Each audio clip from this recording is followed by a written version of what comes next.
Welcome back to another episode of the Ratchet Ramblings podcast brought to you by the CSPN. I am one half of your host, Jeremy, aka Black Dante, aka Confucius, aka Durag Jesus, aka Junebug of CSPN, aka Black men continue to disappoint me on a daily basis. And as always, I am joined by my friend and my co host. It is your girl Candace, aka Intense Desire, aka Jeremy got so many goddamn AKAs. I'm just gonna stop right here.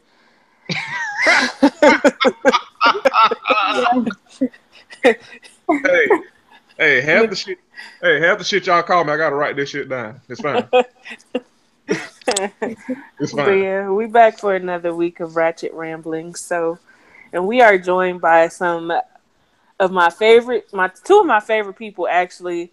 So we're joined by Trolificent and Sexy Lexi, both who have been on the show before, and they had everybody in stitches. Um, and so yeah, We introduce yourself, we guys. here together, Lexi tag team on them I know, motherfuckers. like Wonder what? Twin Powers activate form of super petty niggas. Ain't none of this shit going anywhere. You told us to introduce ourselves. Look, me and Lexi fuck with each other on the long and short side, so Okay. y'all might have fucked up having both of us on the show at the same time, but that's your Everything. problem. Well, I How mean, y'all doing, Ratchet Rambler listeners? Wait, ramblings. Sorry. How y'all doing? Oh, and before Jeremy going with the church announcements and reading any reviews, Curtis has the podcast, The Gay Side Stories. Make sure you go follow it. Make sure you go listen to the episodes. We were guest on one of the episodes about allyship. And Yes. so, yeah, don't forget to check that out. Go follow Lexi because she is funny. And she's so funny that you would think she's not as pretty as she is. Like, that's how big her sense of humor is. But then she's really gorgeous. And so you like, damn. So This like bitch she got it pretty and on. she'll roast you and you can't call her ugly or fat to roast her back. So you lose. Like, right, you just gotta sit there with the I ate yeah, ass. yeah, yeah. So go follow Lexi, go follow Curtis, go follow Gay Side Stories. We out here. Yep, We are. yep. So the church announcements. As always, you can find our podcast however you listen to your podcast through your podcast listening device. Just type in Ratchet Ramblings and we will pop up. And you can also go out to our network website, cspn.us, and click the podcast tab and find us. And you can listen to all of our episodes thus far. And you can listen to all the other wonderful shows on the network. And if you like us and all the other shows, you can help us out by going to that Keep Our Podcast Free tab on our website. And every purchase you use through our sponsors, a small portion will go to the head nigga in charge classic and to keep the lights on and so you to keep all this shit free so you won't have to pay to listen to me sound like a loaf of nigga bread. Uh, Mhm. and you leave us, share the show, like the show, share us with your friends, your family, your auntie that always loves some drama, and leave us reviews. And I have a review, and this is one is actually a special review because it is left by the person that more or less literally gave us the inspiration to do the show. And it's 5 stars. It's on iTunes, and it's 5 stars, and it's by a quality mess on Twitter. Ruthie! Yes. Yep, because she was the one that asked that me and Candace do a spinoff show from our ratchet recap episodes on Crown of College, and she came up with the idea, and Classic and Mel gave us the green light to do it, and so here we are. And she says, "This show is Come everything on, I hoped executive it." producer. I know, right? This My show bad. is everything I hoped it would be. Keep up the great work. Signed, a quality miss. Thank you so much, and we're gonna keep.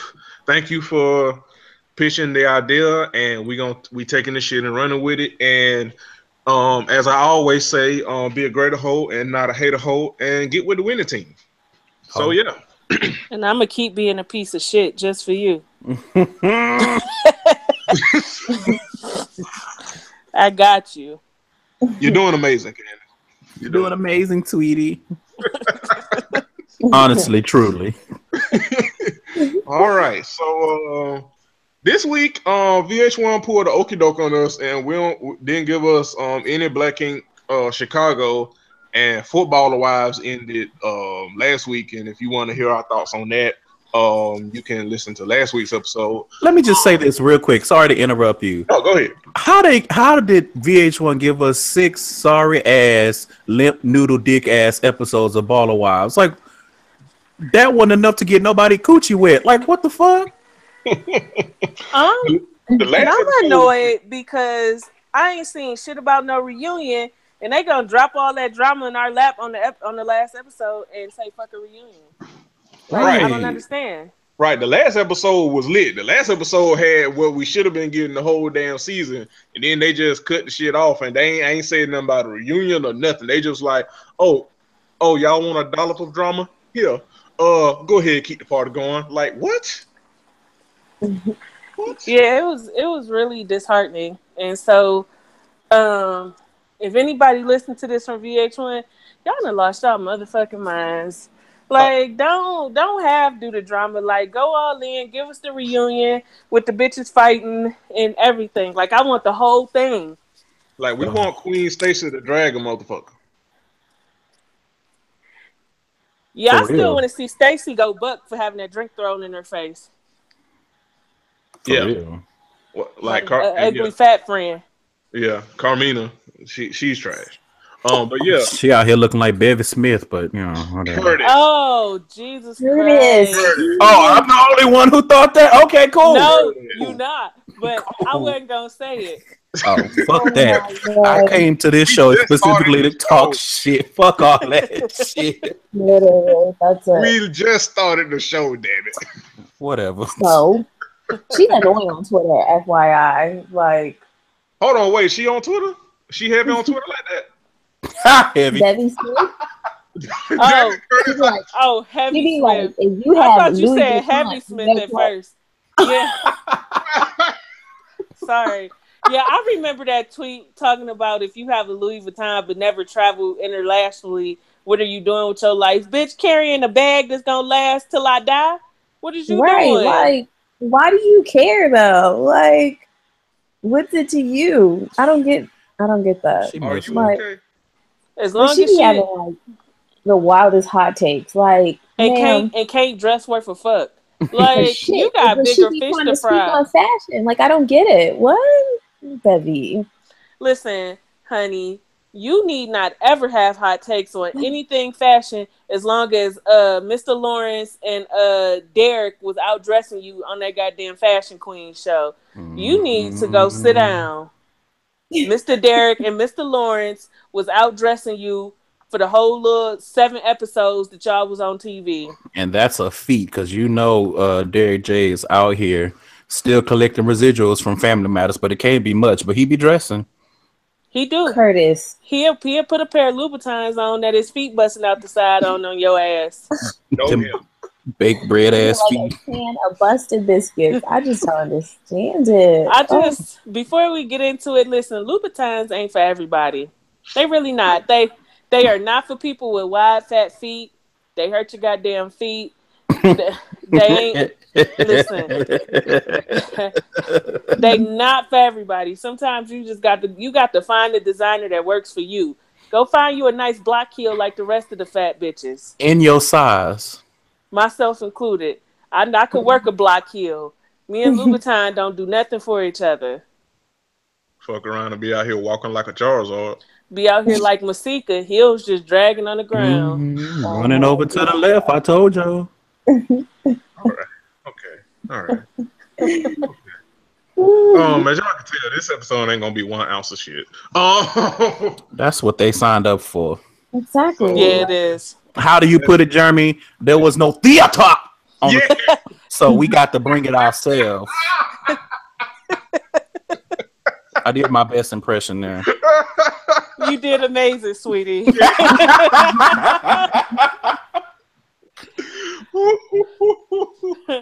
But since we here, let's just get this out the way. Can we all agree that Masika is a coward ass bitch who like to talk shit on the internet? She's all what is it? All bark and no bite. Like who did you make famous? Who did you make famous? As a great philosopher, a great philosopher once said, "You know the type, loud but won't as a won't bust a grape in the fruit fight." Yeah, that is Masika. Absolutely. Yeah, I had to retire her as my problematic phase because it's like, nah, sis, you can't keep being literally the source of the drama for everybody, but then be like reclaiming my time. Like, nah.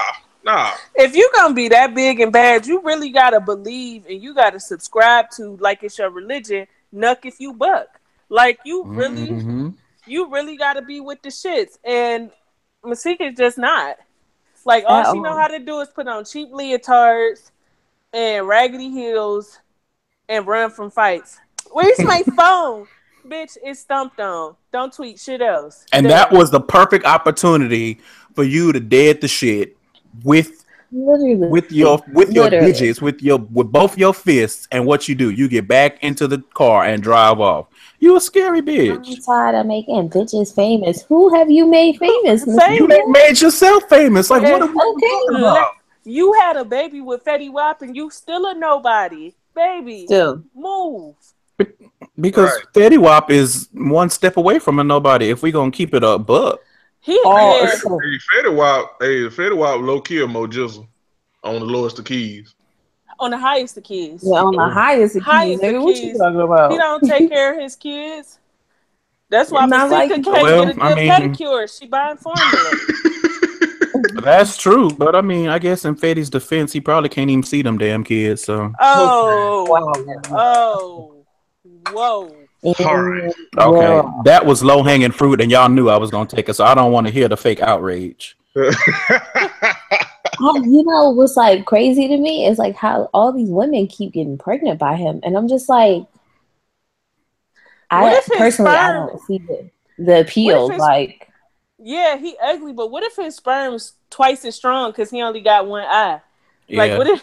He concentrate in other areas. Yeah, he pick up strength elsewhere. Yeah, he might Super Saiyan semen.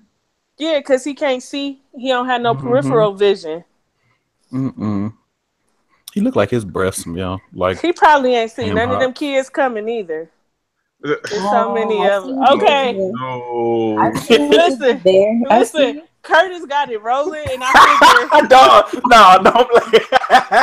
figure. I figure we might as well be a united front and keep going with it. Oh no! I mean, he may not see it, but I see it. It's the future you can see. It's so mysterious. Okay. The sad part is none of these women that get having his babies didn't see the future of him not having no motherfucking money or taking care of them damn kids. Okay. Yeah. They thought you know how niggas love to tell women, y'all should have seen that he would choose better men. You should have seen he was a piece of shit. Well, in this case, he couldn't see it. So I mean, what is true? What is true? Remember when he got in that accident on the motorcycle and like people asked like, why can somebody with one eye ride a motorcycle? That's a good question. That was a real question, and people were really mad I asked it because I did. But he don't have no peripheral vision. Like that's crucial for driving. I use mine all the time. What are we talking about? What if he was on the back of somebody's bike like a bitch? Let's move on, y'all.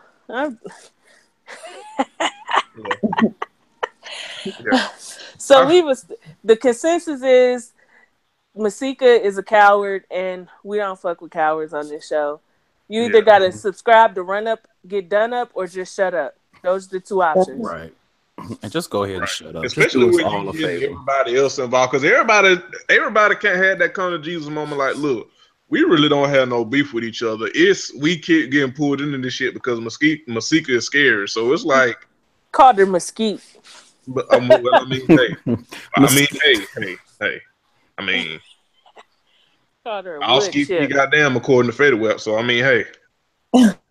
I mean, I'm just saying, these women on this show doing baby mama and all wrong because you are rapper's baby mama, and your wig look like you got out of the Walmart trash bin, and you scared to fight. Your heels are blackened like some goddamn catfish in New Orleans, and I'm trying to figure out how are you winning, sis? Yeah. And then this boo boo ass single, like, let's be clear. 3 times. Like, bitch, you need to go see Kim Lee at the nail salon 3 times. Old pedicures. That's what you need to be saying. 3 pedicures. Self-care. That's what you need. Self-care. Wig. She should have called that single Performing Wig. that old raggedy ass single with that wig that she picked up out of Beyonce's wig crib from the Beyonce experience. You know, go sit the fuck down somewhere.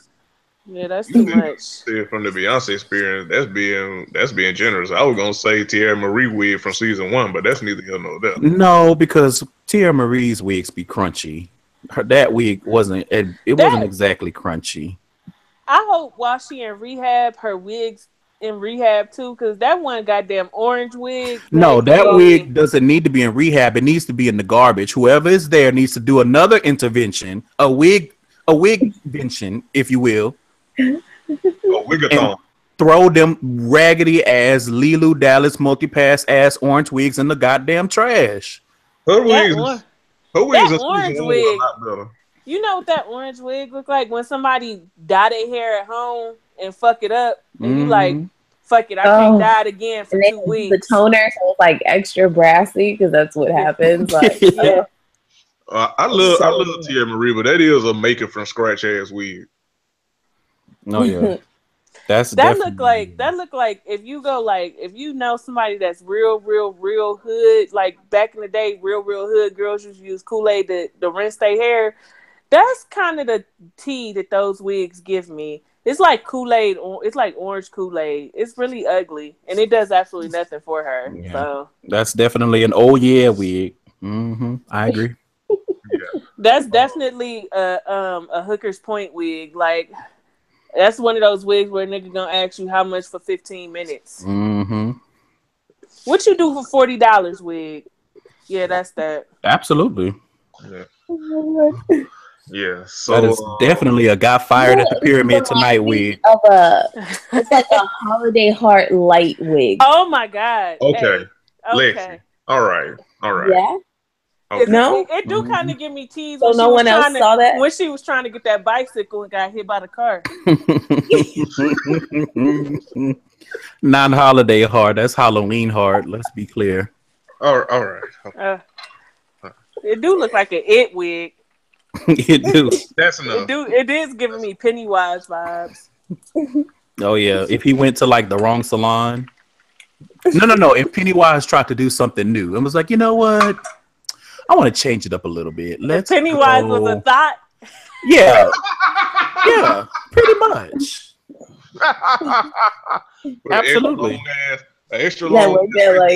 If Pennywise was a stripper that worked at like a hood ass strip club, like a bullet wound strip club. Yes. Absolutely. You know, like the strippers have like bullet hole like scars and stuff. Nah, that wig do look like it'll catch a stray bullet if it got to. Absolutely. Like it just got a life of its own. We got some teardrops on it like Wayne. Yeah, old buddy cop ass wig. All right. But shout out to Tierra Marie for going for 30 days. Yes. Hopefully I still didn't like that whole scene. I don't like the way that they're framing it and editing it. Yes. But... Yeah, and them acting like, so let's be honest. I'm super black, like blackity black, like my mother from the projects black. Like my grandma had my aunt when she was like 17 black. White diamonds. Yeah, white diamonds black. My grandma used to be a bartender black. I'm super black, and I know what alcoholics look like, and I don't see what they see in Tierra. Like they act like she is sloppy, pass out, falling down the steps type of drunk, And then they invited Little Fizz, and I'm like, why the fuck is he here? Like, don't do that. Don't do that. Right. Like, just because your baby mama and her girlfriend here, that don't mean you need to be here, nigga. Exactly. And he's sitting there looking all dumb and shit. Boy, get your dumb ain't had a hit since B2K ass the fuck on up and out of here. Go on. What do you mean he haven't hits? He had good lotion. What? Lexi. I forgot all about good lotion. Oh, there's some shit I don't know about. It sound like niggatry. He had a single called Good Lotion. Speaking of is it about masturbation? Is it like Oops Oh My but the male version? It's about rubbing lotion on the bitch butt cheeks. That's about masturbation. Ain't nobody talking about no damn lotion. Maybe some kind of oil. Lotion, Jergens, nigga. That's about jacking off. Let's be clear. Speaking of Fizz, though, I can't remember who exactly it was, but like a quick sidebar, it was. I saw some. Was it Candace? I can't remember. Was it Candace, Alexia, or somebody else that told me this? But apparently, Lil Fizz is dating somebody on the. Hold on, it's in my mentions. Hold on, hold on, real quick. While Jeremy look for that, if y'all like cheap wine, listen. I tried this Barefoot Refresh. It's like a slightly carbonated wine. Oh, shit good. Is that the one that's in the can? Like the they got it in a can and it come in a bottle. I used to buy the ones when I was working. I would buy them and like keep them in the refrigerator for like a little refresher on my lunch break. They are so good. You so goddamn real. I found it. You so real. That's some real shit. It's Fizz and Nia apparently are dating now. Nia who? Riley? Mm-hmm. What? Nigga. No, I refuse to believe that because how Moniece and Nia supposed to be such great friends. How Fizz and Nia dating, but Monique's supposed to be her ace, her partner in crime. These hoes is just nasty and creepy. I'll share their video with y'all. Discuss amongst yourself, but it's in my favorites on Twitter. I still don't say likes, but I share the video with y'all. But yeah, I mean, they were looking kind of like cozy when they was on the set for Moniece's girlfriend. What her name? I don't even know her name. AD. Yes, there you go. Hey, when they were that shit there. Hey, AD must be giving Moniece the strap strokes of life, because that got down. The crazy of Moniece just came out like it seemed like she was okay at first. Then it was like the crazy just was like, "Hey, it me." Remember? First of all, Moniece is super fucking crazy, and no amount of team switching is gonna make people forget that. And she need. It's not men, it's not women, it's you, darling. You have some shit that you need to handle. Like, let's be 100% real about that. Moniece is crazy than a bitch, which is also why I took offense to her setting up an intervention for Tierra. Bitch, you need to be in rehab with her. She really does. Y'all should have been in rehab together. Something. She like, and forgive me, on this show, we do not shame mental illness. She says that she suffers from depression and whatnot, and I respect that. But at the same time, how are you so comfortable and high and mighty trying to push somebody else into help that you yourself won't even seek? I thought you said she would. Huh? I thought she would. I thought I could be mistaken. I'm not trying to defend her or anything. I could be mistaken. I thought she said she was seeking some help or something. She said she needed to seek help too. She was aware that she needed to get help for herself, if I'm not mistaken. I have to go back and rewatch, but it's just like how you have all this confidence to push somebody else into rehab and you drag down every relationship that you enter. Like, you literally ruin every relationship you've been in. Even with old nasty, musty ass Rich Dollaz. Remember, she fucked that relationship up because she tried to get back with Fizz while she was with Rich. Well, that was a smart decision because gross. I know Rich Dollaz is not circumcised. I'm just going to say that because he looked like he not. And I know I know his penis pictures leaked, and I never had the heart to look at him because I'm not a creepy old bastard, and I never want to see that. It's some things in life that I will live on the wild side, but seeing that is not one of them. Rich Dollar's dick probably look like when my cat throw up when he eat too fast. Okay. All right. All right. Wow. Okay. He just looks like a dirty, creepy ass turtle. Like, Yeah, he does. if He looks there like was that. he looks like Bowser's dyslexic cousin. He looked like he wear U.S. Polo Association instead of On Ralph purpose. Lauren Polo. Yeah. And he'd fight a bitch if she say something about it. Mm-hmm. And he looked like under all of that, he wears those designer Depends where they trying to convince you that they underwear and they're with still the print on them? diapers. Yeah. With the print on them. Yeah. Yeah. He just looked like he incontinent to me. Yeah. He does. He does. I won't even hold you. I want to disagree with you, but I can't. It's in the face. Like he looks like the type of nigga that will be having a full conversation with you and be shitting the whole time in his Depends. Oh my God. Curtis. Wow. Okay. That was a lot. Hey. That was a lot. I'm just saying Curtis, I really fucking love you. And like I love and hate him all at the same time. I would fight for you. Like, if we had to come team on. up and fight, like I might get clocked in the face for you because no Masikas Yeah. around here. yeah, your level of genius does not. Nobody can mess with that. Yes. Like, how you even thought of some shit like that? I don't know. But I'm it's perfect. imagining his face, and that's just what it looked like to me. Like he'll be having a full conversation with you and be peeing. I That DM'd damn y'all like- the video about Fizz and Nia. So, yeah. in other news, there is no. If I consider you my good friend, I don't want your baby father ever. There are some lines you just do not cross. That is one. Yeah, that just I don't like that. That is disgusting. And also, AD looked like a white stud version of Fizz with No, a Justin Bieber haircut. AD Like, she's looks literally a white version of Moniece. It's really weird. Like, if It's you like really, she's dating herself and her baby daddy at the same time. yeah. I mean, I don't know. AD looked like sour cream to me, so that's first and foremost. But that whole situation is just strange to me. Like everybody needs to leave each other alone. Crazy on top of crazy. Because her friend, what's the friend's name? Tiffany. Tiffany want no strokes. Tiffany batshit crazy too. Because she want AD. I'm like, girl, It's weird. I just want to be like, Tiffany, just tell AD that you want her to eat your pussy and let's call it a day because just tell her, just ask her what them fingers do that Also, I would and like call it a day. because Also, all I this would- weird microaggression that you got for Moniece because she getting the stroke straps, like Yeah, 'cause Right. Yeah, It's one thing to have issues with Moniece because I mean it's fucking Moniece, like duh.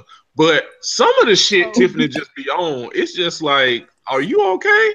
Like, no, the fuck you ain't. like questioning her sexuality, like that's like hella ashy and invasive, and then like trying to slut shame Moniece, and it's like, But my thing is, Moniece, the crazy honey badger that she is, apologize. And you still took it there and fucked up your best friend's event. Let me tell you something. If I invite y'all niggas to my event, and Don't fuck up my money. you get to hollering and screaming and doing and throwing shit, I might beat your ass because you disrespected me. No, might I am. Right. You know, I was thinking about the level of friendship. Some people I'm gonna be like, you know, I'm not gonna put my hands on you, but you definitely gotta get the fuck out and don't talk to me for like a month. But Tiffany, no, you need your ass beat because I'm not saying that Moniece is not batshit crazy, but Moniece was tucking her tail between her legs the whole episode. She and definitely was. apologizing, and then you still came left field. That whole situation blowing up, that was extremely your fault. And then what was so weird was you was begging her for an apology the other week. You got it, and then you like, we at the point of no return. Bitch, is it A or is it B? Right. Right. Is it Uchiwale or One Mic? Yes or no? Right. Like she dead, because Tiffany, she dead ass like after Monique said, like Monique's dead ass said, look, we are both here for AD. We can put the past behind us and move forward. I'm sorry. And Tiffany dead ass was up there like, bitch, no. Like what? Tiffany was like, I don't give a fuck. Even with AD hollering, it's about me. It's about me. She was in there doing her best Effie White. Hey, look, when AD was hollering this about me, all I could think of was that damn video of that person saying, leave Britney alone. That's all I could think Oh, of. Chris Crocker. That's all I could think about. That whole situation was a mess. Too far? Okay, cool. Yeah. Also, I gotta say, I believe AD been pillow talking that line to Tiffany and Monique about who done said what because that shit don't make sense. Oh, absolutely. I mean, but you can tell from the arguments because they were even saying it to each other. Like they were using the pillow talk against each other. Right. And they were both confused and like, wait, because even Monique was like, hold on now, wait. I ain't say this. Right. Like how does she know that? How would she know that? Right. How would she know that? And this ain't what you told me she said. So hold on now. Somebody lying. Yeah. I mean, like I said, I keep saying Monique's crazy as shit, but I think the common denominator, the shitty denominator is AD. Is AD. It's definitely AD. And then in the preview from next week, it looked like it's gonna get even shittier, and I can't wait. Oh yeah, because AD gonna be freaking on Alexis Sky. Yeah, AD decided that she needed a King of Diamonds treatment. I mean, well, that's lofty. More like, I don't know, more like the Popper of Crenshaw, maybe.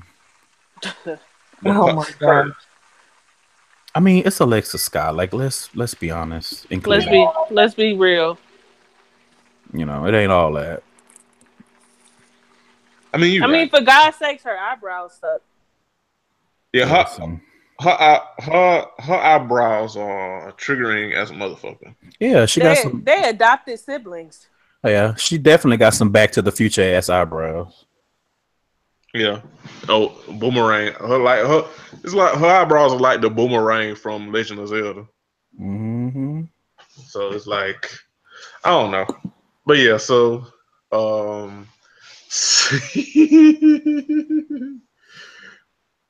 so where do we begin in the Brooke nasal booby thing? I don't know. Okay. Wait, say Booby or Marcus? Booby. All of it. Okay. All of it. I will say that Nasal E is the undisputed heavyweight champion of fighting over niggas that want absolutely nothing to do with her. Nothing to do with her. Yes. First of all, let's get one thing clear about Nasal E. What I need Nasal E to do is go back to the doctor and put Nini's old nose back on the tray and pick a different one. That's first and foremost. Okay. Because that face, the way her face sits, is disrespectful to the optics. It's disrespectful. Wow. Her nose is triggering Curtis. It is. Her nose look like a trigger. Okay. It do look like a big ass shotgun to shoot bullets that's made out of snot. You do. Hey, it make her look like that bird from Banjo Kazooie. She definitely look like she snort bird shot. I know she make everybody nervous. No. Yeah, that's definitely Gonzo, like a light skinned Gonzo, like a Sammy Sosa Gonzo with a bad wig. Yeah, always with a bad wig. Her skin color and her wig are the same color, so she looks like one big like. She looked like Cousin Ed. Yeah, like it's just. Oh no, that nose is so. No, baby, what you doing? I mean, that's a battleship ass nose. Sniffing up all the air. All of it. Goddamn, sniffing up all the white man's air. White man, black man, everybody's air. But so that's number one, and then number two, let's talk about how she's always fighting with people that can clearly beat the brakes off of her. Like Tierra Marie Literally. will beat the brakes off of her. Brooke Valentine, even Beat though the she's a brakes little off of her. smaller, Brooke Valentine will beat the shit out of Hazel. Like it's clear that Hazel can't fight. And then now she going around talking about, well, I have a book. What book? Why is this the first we hearing about this book? She got a book like Umar Johnson got a school. Nope. Like Umar got a PhD. Right. She got to renew it. She got to renew her book license. Mm-hmm. Oh, it's a bestseller. According to whom? Hey, where are the receipts? That leads into something else. Look, it is always fuck Marcus. Yeah, he trash. Bravo, because he read nasally down. Listen, And this is the perfect time to say he gave us theater. He gave us, look, him and A1 gave us theater. They did. They truly did. Like that tag team Super Saiyan Fusion High read that they were doing on Chanel Ugly Coast and Nasal E. Listen, and before we go there, let's point out that Nasal E clicked up with Chanel because Chanel was about to beat her ass at that damn video shoot. Because she talking about when they had to have people holding this little white girl back, I knew she was with it. Like, bitch, you was about to get your nose job slapped off. Yep. By Chanel. So you guys, I just went on Amazon to look up Hazel E's book titled Girl Code: Ethics as a Lifestyle. And so now we writing whole books being ironic now? Okay, cool. What's so funny is like the reviews that people left. Like someone said, no, you can't write a book and behave out of girl code. Try behaving as a businesswoman. Yeah. Oh, they reading her for filth. Let me tell you something. One of my they're totally going in. One said, I wouldn't dare buy this book. How can you author or even stand behind a book that you don't live by? I can't be educated by you, and I can definitely educate you in business 101. Stand by your brand, make it real. Oh my God, this was funny. So let me tell you one of my favorite pastimes. You know how some people like to go read the comments under porn videos? I like to go read the comments under urban books. And when a book is bad, they will read the author for goddamn filth. Okay? It is a sight to see. Wow, that's going to be like my new pastime now. Like, oh it's God. Amazing. Yeah. Oh, yeah. Like, they're like going in on her. Like, it's deserved. I mean, it's I am overjoyed. I am ready for Hazel to be euthanized. Like, why is this stray dog still roaming the streets of LA begging for Scooby snacks? I told you, they need to go ahead and take it to the glue factory. Like, enough is a damn enough. Enough. Because every time you see Brooke, you trying to pick a fight with Brooke over a nigga that clearly does not want you. He don't want nothing to do with you. He don't want to be in the same space as you. Listen to me. Listen. They trying to force relationships. Like, listen, if a grown ass nigga that's still going by booby curved me, I would just go be a family woman. If a grown ass nigga named Booby who's still married and kissing Brooke Valentine curved me, I need to get on another reality show. This ain't the one for me. I'm taking too many L's. She needs to go over to OWN and see Ayana Van Zandt and have her pull out a Barbie doll or something out her handbag. No, let me tell you what she need to do. She need to link up with Dolores Van Cartier and find a way to get in at the what do they call it? At the convent. Go to the convent and sing about, his eyes on the sparrow or joyful or whatever they singing that week. You just need to give it up. This nigga's name is Booby. He is a grown man, got to be over 30 or very close to it, but probably over 30. And it's his wife's house cat. And you are fighting over this nigga who just got his first studio apartment. Mind you, you are dating a young man and what did she say they've been together for 8 months or 18 months? What's his name again? Rose Burgundy. Burgundy. So you dating one of the crystal gems from Steven Universe, sis. Okay. You just losing on all battlefronts. Hey, It's really strange. Hey, why his hey, nigga name sound like a like some Elon Musk type shit. Like what is Rose? Like white diamonds. Yeah. Oh yeah, and even more hood version. Sell it at your local Walgreens. Rose Nigga, Burgundy. it's terrible, but so I cannot stand Chanel West Coast. I think she brings absolutely nothing to the show. She is like the Love and Hip Hop Hollywood version of Drewski, or whatever. Like had no purpose but to try to get a few white viewers who want to fit in with black people. Because nobody sees it for, and I thought it was very curious that when Hazel and Brooke and what's the other lady name? Auntie Bridget. Yeah, Bridget Kelly. When they all started fighting, I found it very curious that all of a sudden Chanel West Coast didn't have shit to say. But last time when Jade was there, you had all the shit to say. You turned into a little Rottweiler, a little Chihuahua, and you was ready to go to town. But now all of a sudden, well, in fairness, she was absolutely right about Brooke then, though.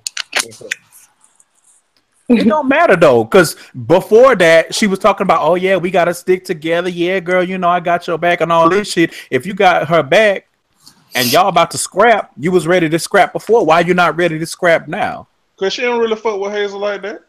Of course not. After that video, yeah, that's what I'm saying. Like debacle, I wouldn't fuck with her ass either. She just trying to meet some of who Hazel know, but she really don't know. Like most of the cast don't fuck with Hazel for real. Exactly. And they don't fuck with you. And but even more hilarious is that most of the cast, if not all the cast, knows who Chanel West Coast is, and they act like they don't because they don't fuck with her.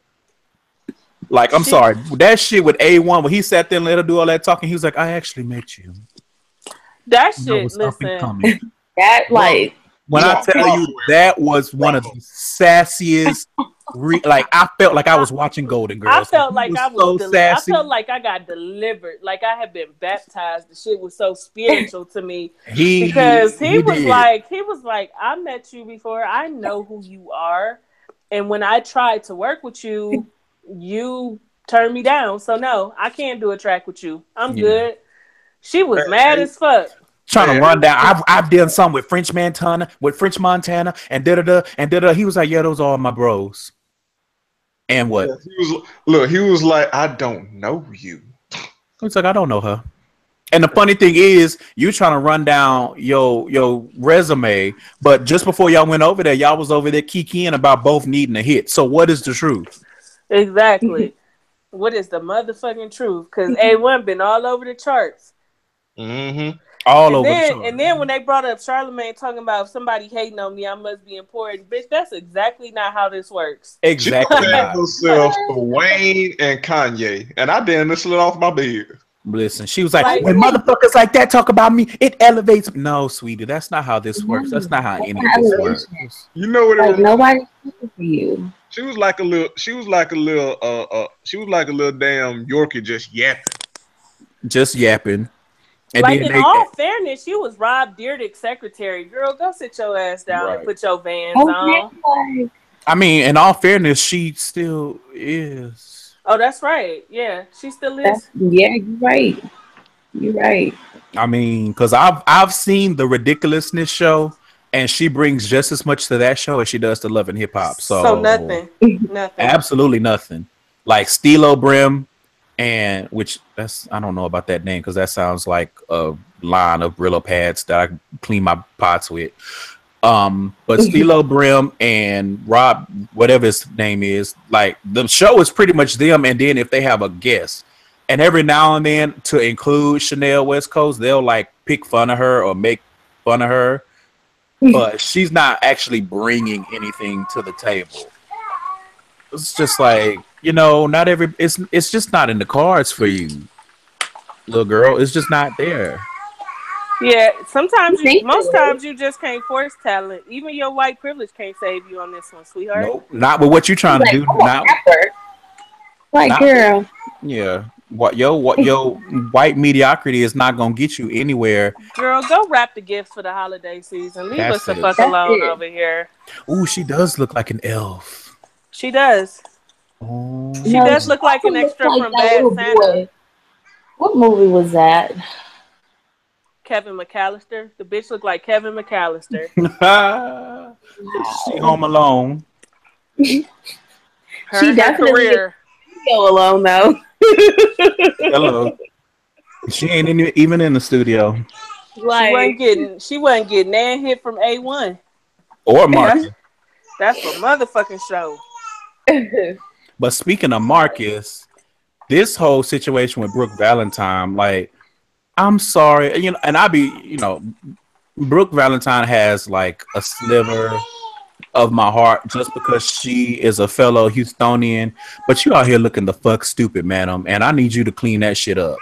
Hey, Because I love how Marcus defend Brooke more than he defend his wife.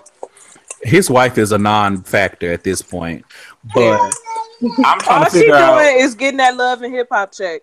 She the most right. she the smartest one on the show. All right, Honestly. my name ain't in the shit, and neither is my motherfucking face. But I'm getting the coins. But y'all referring to me, so I'm gonna pocket these checks. When I go to the mailbox, another check from Mona Scott. Cardi B told y'all. Yep. But Brooke, I'm so confused because this nigga was cheating on you With his wife and with his wife girlfriend. and his paralegal, which girl. But anyway, and you can't make a decision on whether or not you want to be with a nigga or not. You can't decide if you want to fuck Booby or not. Which is it? Which is it? Brooke, It's you don't have that much going on. You have time to sit down and think about which dick you want to jump on. It's not like Yeah. you're out here in the studio all day. okay, Curtis. Oh, okay. I mean, he did lie. He ain't lie. Harsh Because realities. let's be quite clear, Booby in the studio more than Brooke. Hey, Damn. and Booba music don't sound that bad, honestly. It don't sound that bad, and he still got time to wine and dine you and kiss you all up in your mouth too, while he in the studio and on the stage. Brooke, you not on the stage, and then you show up to every event with these hocus pocus ass wigs, looking like you got them fresh out the motherfucking cauldron on Charmed. Like Brooke looked like a whole fucking witch at Booby's listening thing with that hair and that hat. I'm like, girl. Is this a good time to say how bad she annoyed me when she walked up and was like, "Booby, baby"? Oh my god, that shit made me want. It sounded like nails on a chalkboard. It was just Listen. so obnoxious. Can we talk about how raggedy it is for you to be a singer and you calling somebody like that and it's not even melodic? Yeah, she was all off key. What key? like, That she wasn't off key. She was skeleton key. That shit was terrible. The key of you thought. It was really bad. It was so bad. She looks so stupid. Hazel looks stupid. Take this jacket off. Oh my god, you're sweating. Booby looks stupid. He in the club in the goddamn triple fat goose and shit. Cause he know it he was just homeless. too much going He on. gonna sleep in the car. That's why he was like, Brooke, I mean, you trying to get a ride home. But he was really saying, he was communicating in niggerese. Was like, I need a ride home I need and a somewhere place to stay. That's it. You got, after a while, you get fluid in niggerese when you got to pick up what they putting down, what they saying without really saying it. You show right. Be fluent in nigganetics. Mm-hmm. Yeah. Niggerbonics. Yeah. Write that down. Niggerology. Niggerology.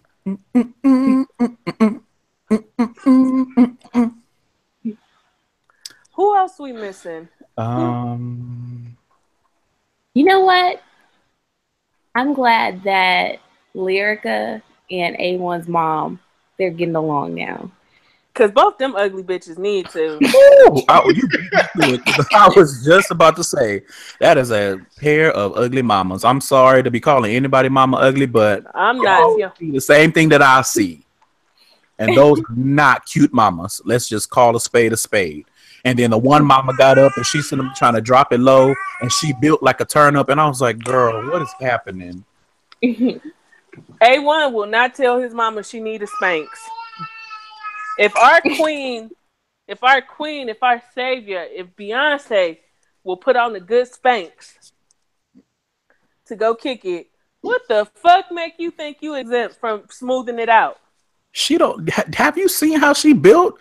Spanx can't help that. She need a moo. Let's be clear. Shaped like a bag of laundry. Like he really should have gave his mom that waist trainer. That's why when Lyrica mom was like, "Get this to your fat ass mama," I was on board. oh Jesus.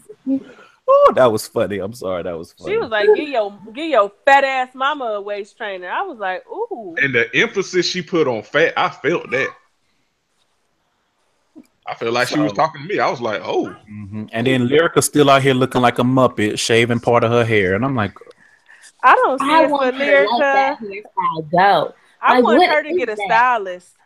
I'm so tired. What is that? And she's a pretty girl, but that hair is like, oh, I'm so tired. When Rihanna first did it, it was cute. It's late now. Let it go. You out here trying to have a hit single and you look like 2007. Nobody is here for it. You are a decade late and $1 short with the shaved head. And the wig, and then if it was some quality hair, it just looked like yarn just sitting on their goddamn head. Mm-hmm. Yeah, she got out here look. I'm telling you, out here looking like a Moltres. Got her looking like a fire Pokemon. And I'm sick. I am fucking sick of her wearing the same colors as her hair. Yeah. Like God, like girl, dude, look how fucking orange you look, girl. Damn. She do. She look like a bottle of Tide. She does. She just looks orange and musty. And I so hate it because, like you said, she does have a really pretty face. She does have a really pretty voice, but she looks like she's fit to be a backup singer. Yep. She needs a stylist. She does. She really does. She definitely does. She needs a stylist not named Zell, because Zell styled her for that pre-release, release party, and she looked like Zell had her looking like the inside of a Taco Bell burrito. I was like, she bitch, did. what the fuck? She looked like a popsicle. She did. Yeah, I'll be trying to figure out who exactly Zell be styling, cause when he styled Keisha Cole, he give her that fire. Yeah, because that's who. Yeah, right. Probably because she giving him that money. Exactly. Yeah. That's not the only one. Everybody else. Because the only reason I can see for Zell having Lyrica dressed like a flaming hot Cheeto is that the check didn't clear. Yeah, that's exactly what she looked like. She looked like the flame emoji. Yeah, she does. Yeah, terrible. She does. Also. Gotta say, Bridget, working with Marcus. I like that better than her working with Ray J. What the fuck is Ray J doing with this woman? So I think I said on last week's show, like Bridget Kelly, like you gotta know your lane musically. Some women can't. Some women do have powerhouse voices, but they could be sexy. Beyonce. Some women just have powerhouse voices and they need to work that angle. Bridget Kelly is not sexy. She is pretty. She's pretty. She's pretty. And she could be sexy, but she don't know how. And Ray J is the last nigga to teach her. Pussy So Good is so awkward coming from her. First of all, that is an awful that title is awful. That sounds like some shit that would come from a nigga on Twitter with SoundCloud linking his mixtape. SoundCloud link. That sound like some shit that would have came out when Brian McKnight was having his breakdown. Yes. His midlife crisis. Yes. Like she's a pretty talented singer, but you are not a sex kitten. You don't scream sex appeal. Nope. You don't look sexy. You have a pretty face and a strong voice. And furthermore, I just still don't understand why you would think Ray J of all people could jumpstart your career. When the last time has Ray J had a hit? One Wish. When's the last time Ray J produced an artist that was a hit? Let's be honest. Ray J's own sister don't come to him for no fucking hits. Hello. She need to go. Brandy's still trying to get back with Rodney Jerkins' ugly cockeyed ass.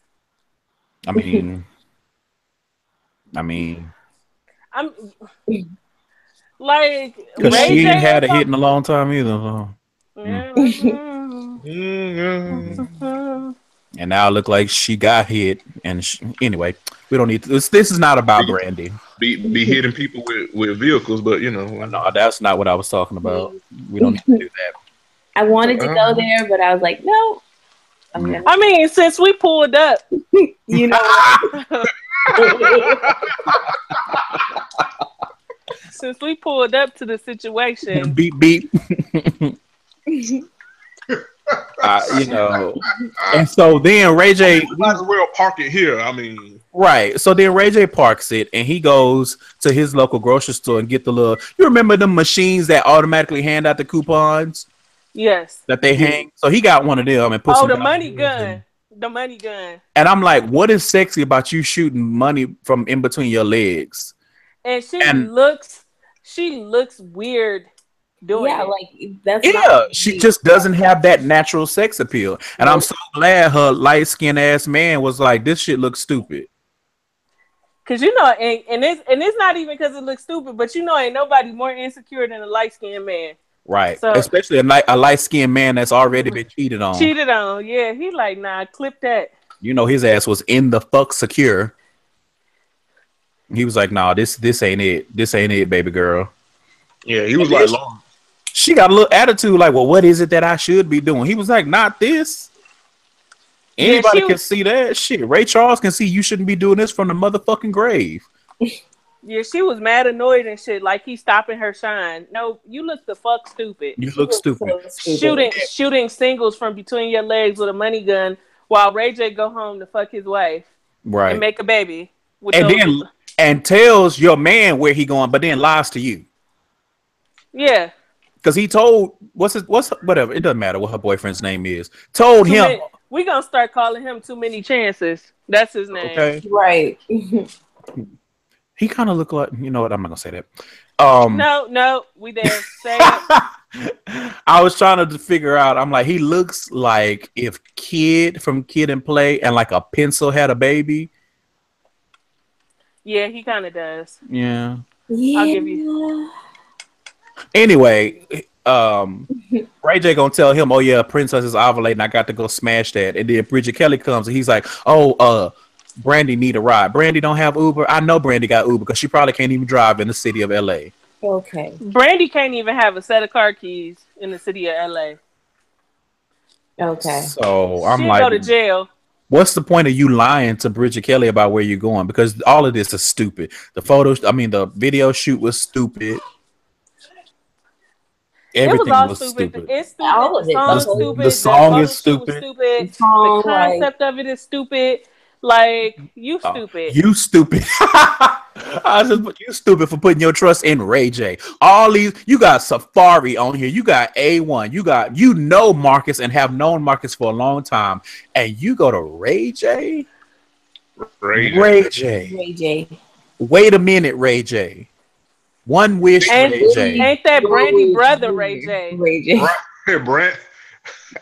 Brandy's brother Ray J. You go crazy ass Brandy's brother, because Brandy is about as out there as Moniece at this point.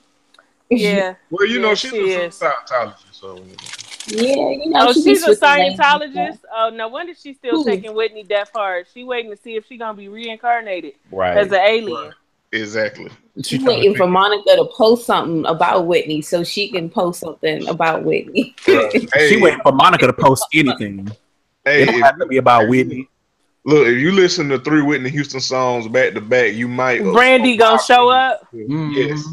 It's like if you say Candyman 3 times, Brandy gonna show up like, that's my fairy godmother. Right. Brandy gonna show up not being able to look you squarely in the eyes because her eyes are too far apart. Wow. Okay. Oh. You know what? That was mean. That was mean spirited. It is true because she do look like a praying mantis. Oh, we gonna go silent on me? Cool.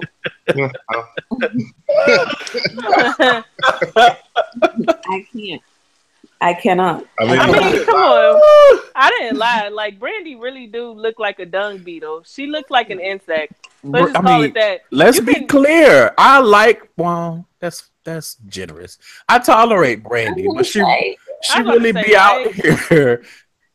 I mean, because back in the 90s, I used to like Brandy, but I did like Brandy. Same. Back in the 90s. She had hits. She did. Even in the early 2000s. Might be my favorite album of hers. But I'm not gonna act like Brandy don't look like that Sid the Sloth thing from. Hey, I was just thinking that her and Nico.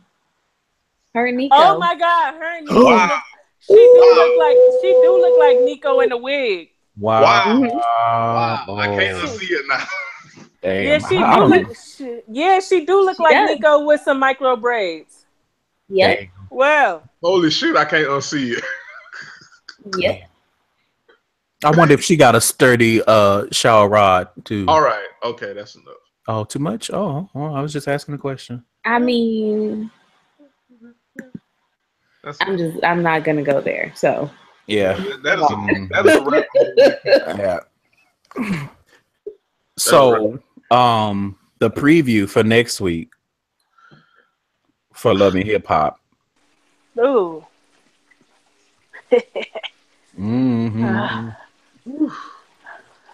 Get juicy, baby. Oh, finally! Like they've been nickeling and diming us, like, and now it's finally about to just explode all the way. Yeah, because you know Moniece and Tiffany gonna go batshit crazy with AD dancing all up on Alessia Sky. Oh yeah, they both gonna lose their shit. Wait. But did we talk about Zale? No, we did not talk about Zale. We didn't talk about Keisha's date either. Which there's not really much to say. That shit was awkward. No. Keisha was like, you know what? They really set Keisha up on a date with a Twitter nigga. Literally. A Twitter comedian. Hey, first of all, I'm not gonna be no multi-platinum selling artist, and you about to DM my goddamn cousin and think you about to get a date with me.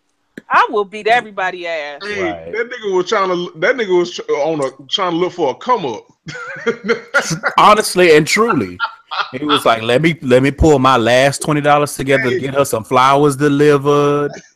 And I'm trying to be charming. Can I get your number, or should I keep DMing? He said, "Should I keep DMing you, boy?" And Keisha, Keisha held her purse a little bit tighter when he said that shit. Like, okay, bye. They had to have been there for a full 5 minutes. He was so goddamn goofy. He really was. He was like, don't ever set me up on no blind date with no goofy ass nigga. I'll kill everybody. Right. Like, I know they say humor, women like humor, but not that goofy shit, especially not on the first date. That's some shit. I deserve so much better. Right. That's some shit you got to ease a motherfucker into. Now, Booby ain't no prize. But he was rich when they got together. I'm not going from. He was in the NBA. I'm not going from Booby to that. Right. I'm not going. Like a Twitter comedian or something like that. Yeah. Yeah, it was really awkward. Keisha was trying to be polite. Like, I give her that. Keisha has been polite the whole season. She is a much better woman than I'll ever really be. Chilled. I'm never gonna be that good of a woman, and just know that. That shit was so boo boo. Because I would have. I see what you did there. I like that. Thank you. But and then Zale, he is so much. That shit, like Zale turned into a fucking Power Ranger. He did everything his. I mean, he pushed. Who did he pushed Lyrica out the way, and what's her name? And then fell all in Moniece and fucked up Moniece's knee. Out the way. And Ray was like, "Oh my god!" I'm like, "You're not gonna convince me that Ray every time Zale is in the same room that Ray a fat ass life don't be flashing before his eyes." You're not gonna convince me. You're not gonna convince me that Ray's neck don't be sweating every time they'll be in the building. I refuse to hear it. Every time we talk about Ray, Curtis turn up. He do not like that. I don't like him. He a bitch. He is him and Masika the same kind of scary ass bitch. I don't like. Yeah, that you shit. know what? Absolutely. That's why Talk they're like all that shit, and then every time Zell be about to put them hands on, like you lucky that the security people that they have are strong and swift, because Zell will put your ass 6 feet under. Let's be absolutely fucking clear about the shit. Every time you mention Ray Curtis, just go Super Saiyan. I don't like him. I don't like the way he act. I don't like him.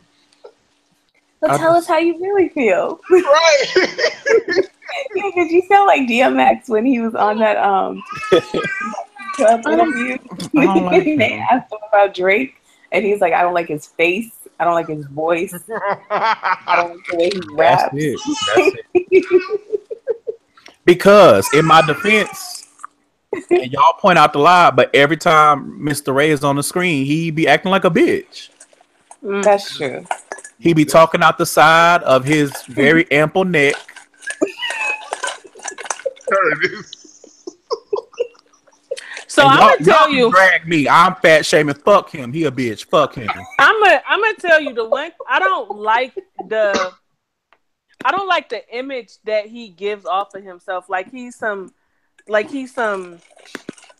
damsel in distress ass. No, like he's some well put together professional. You trying to open a PR firm and you on here going to people events fighting.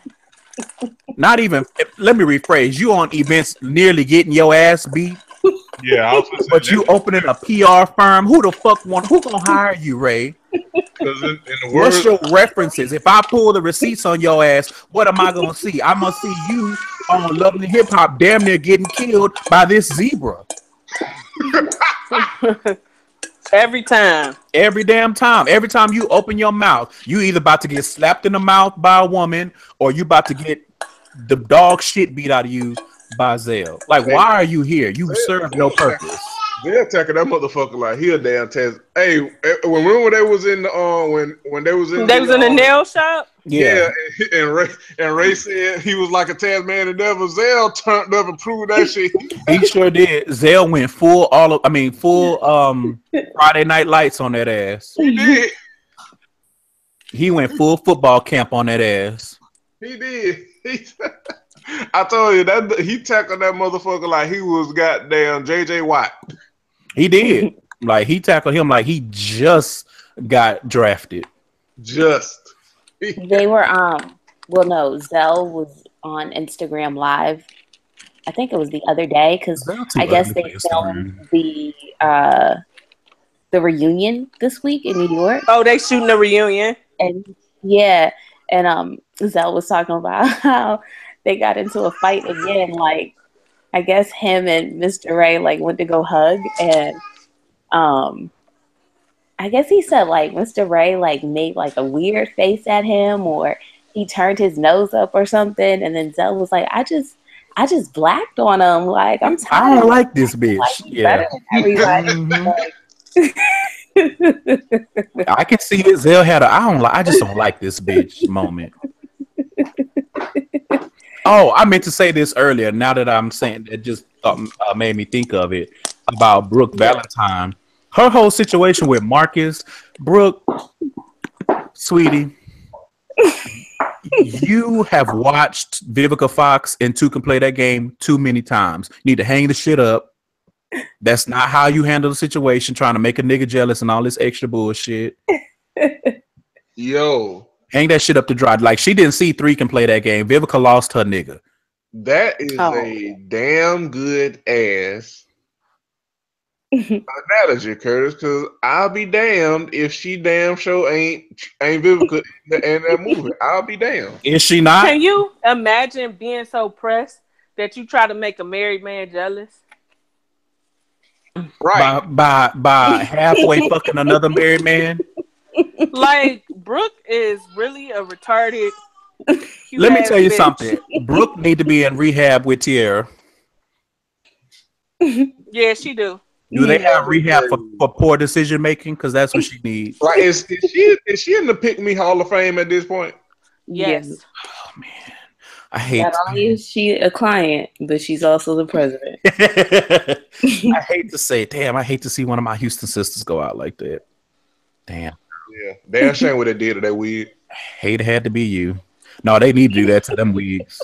Like, can you imagine crying to one girl over the married nigga that cheated on you with his wife and his paralegal, and then fighting over another married man? Like, you really are in, bitch, you in the Matrix. You need to get out. Right. Like, you need to go eat, pray, love. And get your shit together. And get some wigs together. We got to call Neo, because you fucked up out here. Listen, we need Morpheus on the case. Shit. Where Trinity at? We need something, because she need to unplug and she need to control alt delete and just start over, because but no, you saw y'all saw the look on Boobie's face when Brooke and Nasal was fighting over him. He just happy somebody fighting over him again. He was like, he had that jack-o'-lantern smile on his face, trying to be sly. His face went from disgust to I can get used to this. Yeah, it was really strange. She was just glad somebody wasn't taking shots at him like Keisha been doing for 6 years. She dragged that nigga every chance she gets. She asked that nigga, "Did I cheat on you or did you cheat on me?" Still dragging him. They in a good place and she's still dragging him. This when the nigga said he was gonna get the tattoo covered up. She said, "Did I cheat on you or did you cheat on me?" Yeah, because the way he was saying it, like, "Oh, I'm gonna get an X on it and it's gonna have blood dripping out." She like, "Nigga, you gonna do me like that? Like, you cheat on me or did I cheat on you? Like, what the fuck?" Nigga, you doing a whole fucking lot right now. Dead ass. Like, if you cheat on me, bitch, be humble. Don't cover my tattoo up. Let that shit. Keisha let that serve as a reminder of what you lost. Let me tell you something. Keisha better than me, because if you cheat on me and you have my face tatted on your hand, I'm cutting the bitch off and putting it in a jar. I'm gonna have your ass out here like Jamie Lannister. I'm gonna have you wear that bitch around your neck. Real. He got a lot of nerve. Yeah. What else happened in was that it with Love and Hip Hop Hollywood? That was it. Yeah, that was it. Next week is gonna be lit though. Next week is gonna be amazing for Love and Hip Hop and Black Ink, because Black Ink gonna be good. Cat and them big ass guns is gonna go to Rachel, woman to woman, talking about Ryan tried to make her a side chick. Right. And Rachel about to be in the Matrix right after Neo learned how to fight and everything. That's gonna be Rachel. Real. Cause she ready to set it the fuck off. Ryan went to the hospital for his heart. That nigga went to try to get away from being a scumbag. That's exactly what he did. That nigga was having a panic attack because he a dog ass nigga. Hey. Oh, okay. I'm just telling the truth. That nigga was having a panic attack because his indiscretions are on the shade room. Exactly. Let's keep it a buck. Hey, he know Rachel gonna beat his ass. You saw that nigga tensed up when Cobra down told him, "Hey, somebody saying you got a baby on the way." That nigga, he was. Why you in my business? Why you asking me questions? Cobra's like, nigga, that nigga start doing what people do on Twitter when they get caught in some shit. This social media shit too much. You can't take this shit serious. Right? Like, no. Log off. Damn. But yeah, so speaking of previews, so you guys, Real Housewives of Atlanta. I am going to be on time and present. Oh, I cannot wait. Because Nene is coming in with her Battleship Galactica nose. All right. And Phaedra is not there, which is excellent. Yeah. By the way, we haven't said this in a while, but fuck Phaedra. Well, I mean, to be fair, Phaedra is on Black Ink Crew. She posing as Don's wife now, as I've said previously.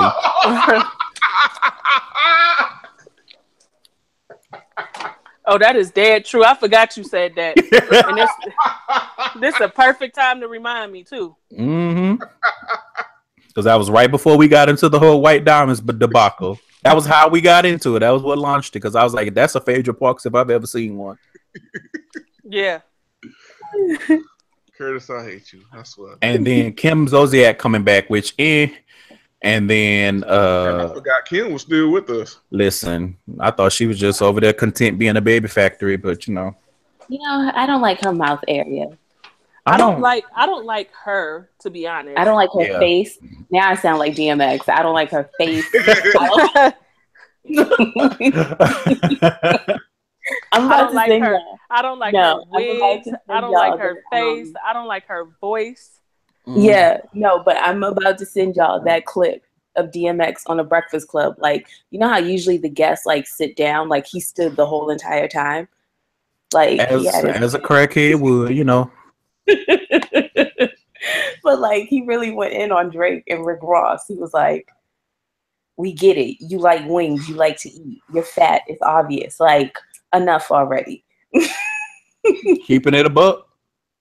I mean, Is he not? like a crackhead too, but you know what I'm saying? Like, So the preview with Portia and Kim, I guess, supposed to be an alliance, and I'm like, Portia, you just girl. Anyway, oh, and then I can't. I don't know how far deep into the season it's gonna be, but I cannot wait to see Nene start dragging Portia's ass. Woo, I cannot wait. First of all, as fine as Portia is, she dumb as a bag of rocks. She truly is. And that's an insult to rocks, honestly. It is. Because I mean, this is the same girl who thought it was 264 days in a year. this is the same girl who made the comment about the Underground Railroad. Remember that? It was a real never forget. The North remembers. And let me tell you what I'm not gonna do. If we friends, I'm not lying for you. Not over some shit that has legal ramifications. No. Like that shit there. And I really am not the hugest Candy fan, but she ain't deserve that. Yeah. Like No. who the She fuck? really Like Portia been trying to give it up. Nobody got to rape Portia to get that little ass monkey between her legs. Like really, it doesn't have to come to that. Because Portia was looking at Todd, lusty as fuck all them other seasons. She really was. Like hot in the pants. Mm-hmm. And just you know what I don't understand about like that whole situation?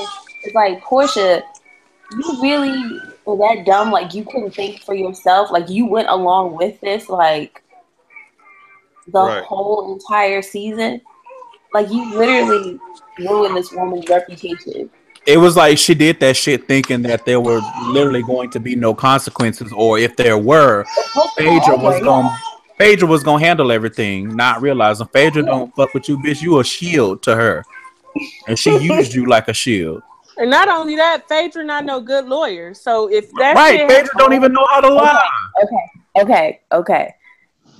Have y'all read Bobby Brown's book? No, my God, she did. Y'all have to read his book because there's like a part in there where he talks about Phaedra. And I want to read that lady book too. The girl who put Phaedra on blast for being a criminal. Angela. I can't remember her last name, but Angela something. But like in Bobby Brown's book, he like talks about how he was like not for nothing, but like I felt like she was more so trying to be famous than she was trying to be my lawyer, because every time she was my lawyer, and this is what he said, every time she was my lawyer, I always ended up going back to jail. Mm-hmm. He was like, all my other lawyers, I was able to get probation or, stay out. But every time she was my lawyer, I ended up in jail. I was like, I got to read that. Yeah, which one of them was telling Phaedra, win a case? Wasn't that Nene? It was Nene or Kenya, one of them. Or Kenya. It was one of the two. I can't remember. Mm-hmm. You shut up. Oh my God, that was so fucking funny. Yeah, she like the Detroit Lions of being a lawyer. Listen, she truly is. Like, and I'm not no Kenya fan, but she read Phaedra for filth all season. Yeah, she did. Mm-hmm. She did, but Phaedra deserved it. Like, girl. She really did. Like, to be honest, I don't know how. Like, if I was Candy, I would be pressing charges. Like, I wouldn't play with no shit like that. Fuck a show. Fuck Bravo Andy. and fuck all the rest of you bitches, bitch. I'll see your ass in court. Yeah, she would have had to. She would have had to run me some money. You funky pickle eating bitch.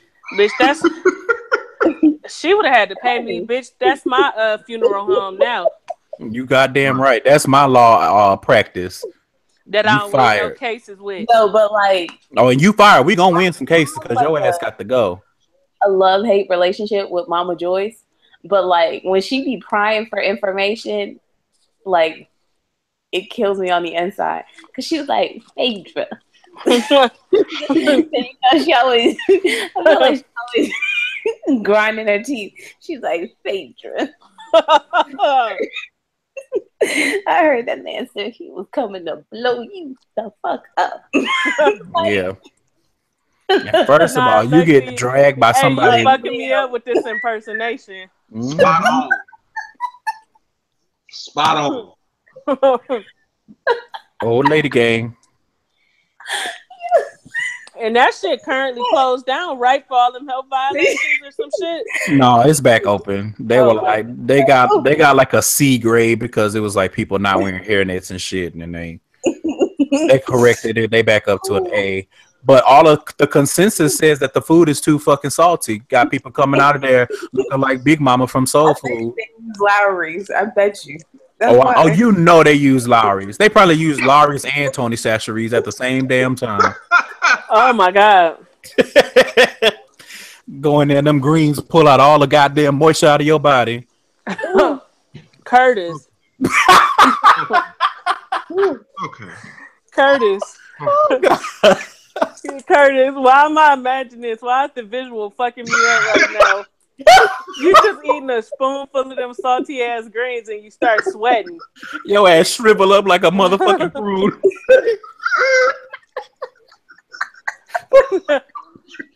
Y'all, we need a real radio show, the four of us. God. We might have to, this gonna have to become something we do regularly because I am fucking crying. So let me tell you how this episode came about. So this drama was light because Only Love and Hip Hop came on. But I saw a lot of the previews for some of the other shows. And I was like, Jeremy, let's see if Lexi and Curtis free and let's just shoot the shit and get these laughs off this week. Yes. Because niggas had long weeks. We could all use some laughs right now. And I'm sure everybody who listens is going to enjoy the ever-loving fuck out of this episode. Yeah. Yeah, this is what happens when niggas just shoot the shit. Yeah. Oh my god. I can't wait for Black Ink Crew to come back because I want to talk about Cobra and her new stripper girlfriend. Okay, first of all, Right. Let's talk about it. We got time. Fuck it. Yeah, I mean, you right. What? First of all, I know that date that they went on, that kissing in the, I know that stinks. First of all, because Cobra looked like she smells like Velveeta. But second of all, because all of the things that they were drinking and it was whipped creamish, I know that was some funky ass kissing. So first of all, bathrooms are nasty. Period. And it's a bathroom at a bar. Especially public bar bathrooms where white people hang out. You know they extra nasty. Oof. Super duper. So the fact that you think I'm about to open my mouth in a public bathroom, let alone exchange, swap, and spit and kiss, no, that's nasty. And Cobra do look like she smell like cheap garlic powder. Mm-hmm. Yeah, Cobra smell like she looked like she smelled like old adobo. Not McCormick, but the shit you get from Dollar Tree. Right. Yeah. Like it's probably not even real garlic. It's probably just ground up rat bones. No, but that was Lily. That was Lily talking about I like my tamales. What did she say? I like my tamales real. Hey, listen. Lily is the homosexual. As fuck. Lily, if homosexual is an Urban Dictionary, it needs to have a picture of her. She came back to big perm apartment and was like Big worm. Please. Hey, she came back to Cobra like, hey, big head. She truly did. With her traveling suitcase, like, so we cool now? Can I go to my room? Right. No, Cobra bitch. in there wiping down the counter still. I know Cobra was wiping that counter down for 3 weeks straight.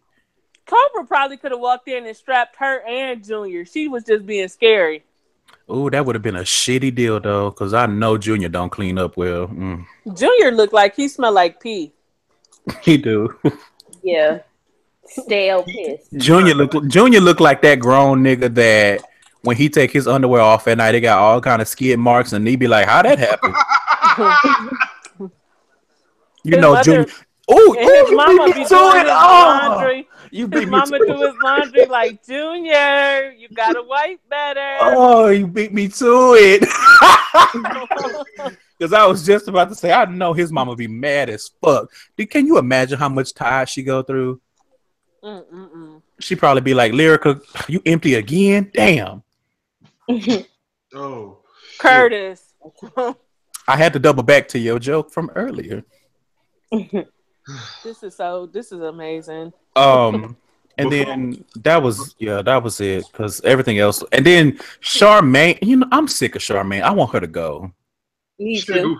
Because let me tell you something. Cousins are not, okay, hold on. Let me double back. And we talking about shit from last week, but whatever, fuck it. Yeah. I'm confused on how Danielle started a fashion blog and then had a fashion show. Are you showcasing other people's fashion? Like, what was the point of this? And she can't dress her goddamn self. You beat me to it, Kansas. I was just about to say that. Like how you Right? Because Danielle definitely dressed like she shopped at the Salvation Army. Nothing about Right, Danielle like, how screams you- fashion to like, me. how- Nothing at all. how she a fashion blogger and she dressed like Issa? I don't understand. Right. But I'm like, but it's a fashion blog and it's not featuring original fashion. So why are you having a fashion show?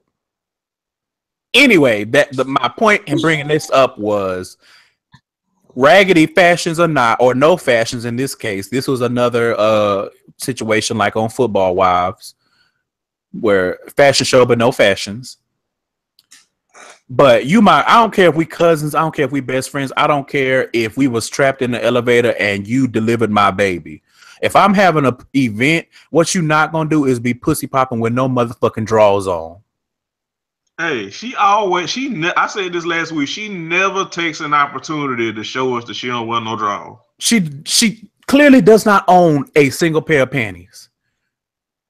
But you know that thing be smelling yeasty. You know that pussy be smelling like rancid gumbo.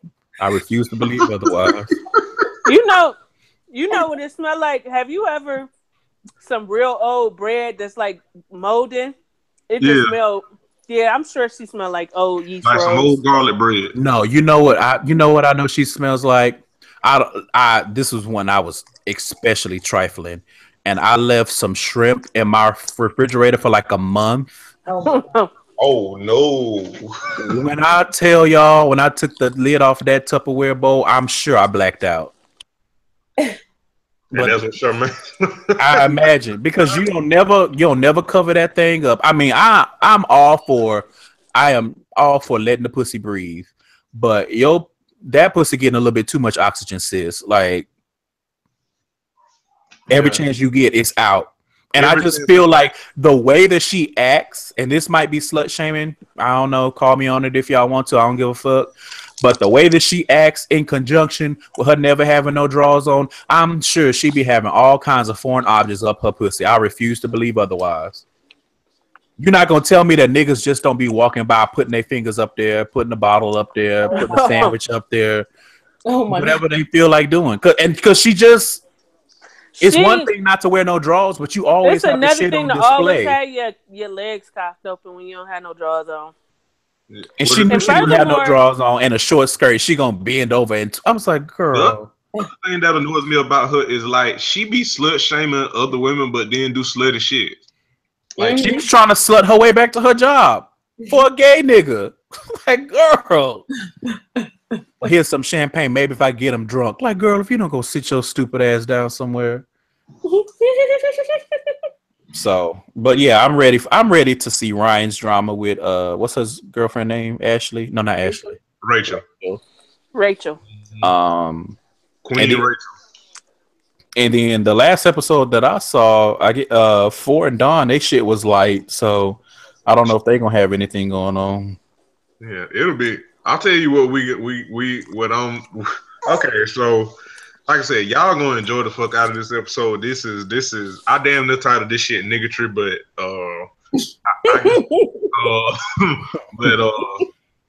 we before we get out of here, we not finna walk. We not finna get off this podcast before we talk about goddamn Peter and fucking Amina. Yo, bruh. So, Getting another goddamn reality TV show chick. so first and foremost, Peter guns look like WeatherTech mats that you put in your car. Curtis. He do. He does.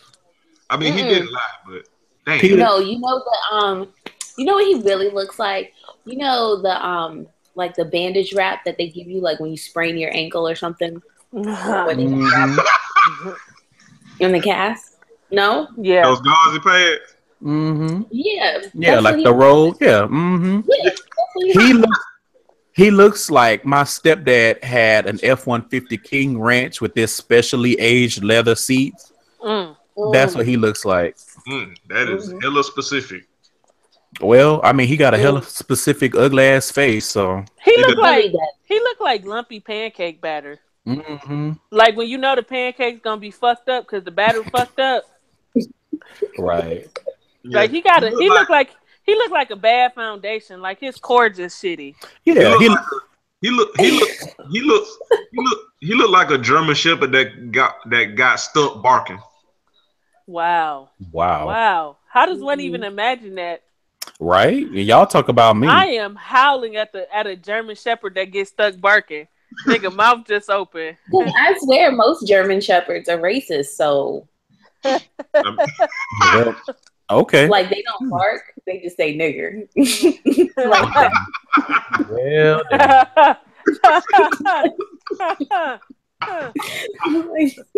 Peter Guns looks to me like, you know how in the movies and on the commercials and stuff, when somebody kids try to make breakfast and it be a shitty mess.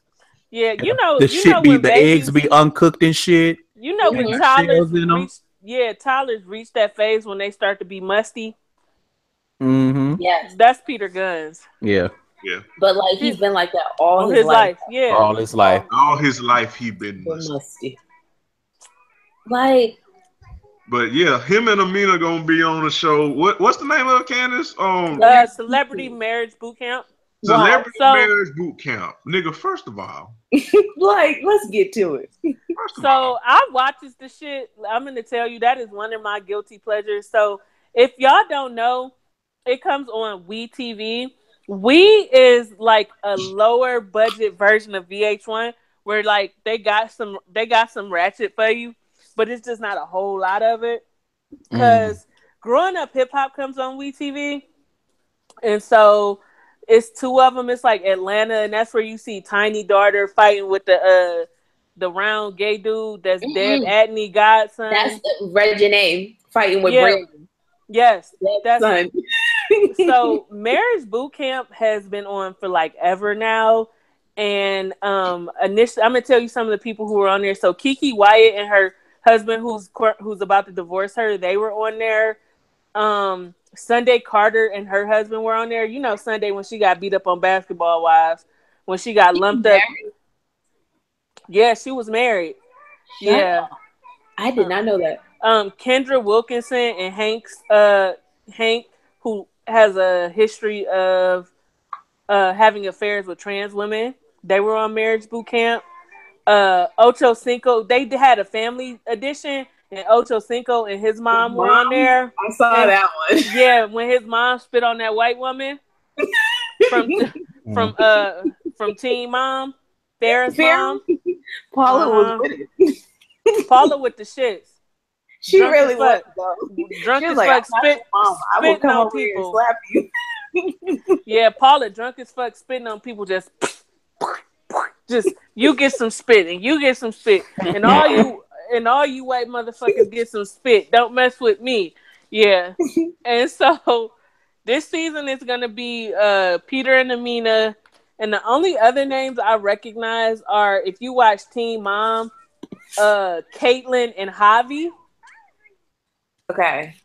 Caitlin No. and Javi gonna be on there, which is weird because Caitlin is currently 6 months pregnant while Teen Mom is airing now on MTV, and I have no idea whose baby it is. Wow. I don't know if it's Javi's. I don't know whose baby it is, but this is like her third baby. So That's wild. yeah, so and I'm just thinking like, why are they on there? Like Peter just needs somebody to split the rent with, and he needs to say that. So, no, I'm like looking at it. So the Kaylin and Javi are going to be on there. Megan James and DeAndre Perry from Bad Girls Club. Asifa and Bobby from Shaws of Sunset. Amina and Peter. And then JJ Lane and Julia Kinney from Bachelor in Paradise. No. Okay. Megan James, I feel like she's making her rounds on reality TV shows. Yeah, she is. Peter just going on there to ask for rent money. He is. Peter just going on there to ask for Vienna sausage money for them kids. Cause Lord knows he ain't gonna do nothing but keep putting babies in Amina and Tara. Yep. That's it. That's it. While not making nobody's money, because I know the residuals from Uptown Baby can't be all that. They didn't even like clear the sample, so they don't really get paid. Oh wow. Yeah, they never really cleared the sample with Steely Dan, so they don't get paid like they should. So he ain't. So then he ain't bringing in no money. None really. Just from reality TV. And as we can see, that ain't enough to cover the rent. They still got to go half on it. Right. I bet you he don't even pay your rent. He pays his half. Half. I think we all said that like at the same time. Half. Like what? Ain't no way in fucking hell I'm fucking nobody who has ever rapped, and I gotta pay half the motherfucking rent. Man, I wonder stupid every week. I wonder if like he imagined when he tried to go in on Cardi, if she would end up having more hits than him. And a bigger hit at that. Right. Talk about seeing the future. You know who got to be just kicking themselves every night though? DJ Self. Yeah. Yes. Yeah. He didn't want to put Cardi on. She like, fuck it, I do it myself. And look where we are. Look at her now. Let me tell you something. I've had Bodak Yellow streaming on my iPad while I've been at work for the past 2 days. We need a number one, sis. Every time a white person walk by me at work, I'd be like, say, little bitch, you can't fuck with me. That'd be me with my boss. I'd be like, say, little bitch, you couldn't, your ugly ass. And then I just break out of the song because I'd be like, fuck you, you old ugly, trifling ass, olive looking ass bitch. Wow. Muffaletta sandwich looking ass bitch. All right, okay. Oh, baklava mustache mouth ass bitch. Yes. Wow. Oh, she make me sick, man. Oh, wow. Man. You gotta say gyro to her so she'll start cringing. I'm about to have a gyro for lunch. It's gyro, Curtis. It's bitch. I'm about to have a chicken gyro. Yep. And then you gotta fuck up how you say tzatziki sauce. You gotta fuck it all up with that white shit, that cucumber sauce, bitch. You want some? Nope. Mm-hmm. But then the thing about it is, I'm like, you Greek and you can't cook. Like, what are you worthless? God damn. Oh, that bitch doesn't even bring baklava to the potlucks. Let me tell you. First of all, I don't do potlucks. Oh God, no. Because I see all that work. Y'all don't wash your hands. I know in the sanctity of your own home, you don't wash your hands. You don't wipe your ass. You ain't got nobody's baby wipes to keep it fresh and clean. So I refuse. I don't do potlucks. When we have events at work, if they don't cater the food, I won't eat it. Like we had like our end of the summer picnic, and the only reason me and Mike went was because they catered the brisket from a place that I eat from. Let me tell y'all a quick story about potlucks. Listen up, friends.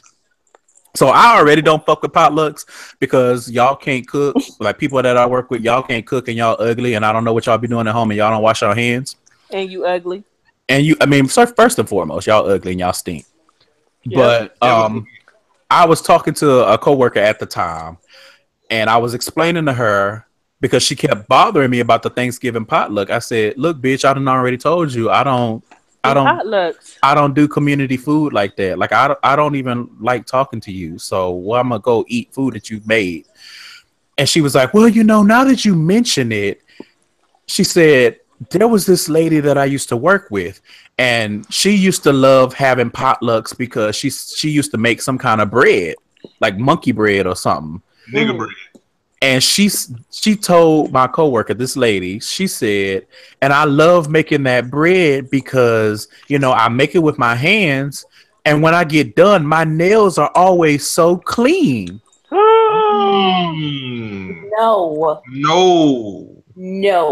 Absolutely not. Oh I looked at God. her. I said, "And that's exactly why the fuck I don't do potlucks. You got me fucked up." Oh no, baby, what is you doing? Let me tell you what deterred me from potlucks. First of all, as you said, if you ever in the bathroom at the same time as a white person, they don't wash their hands At all.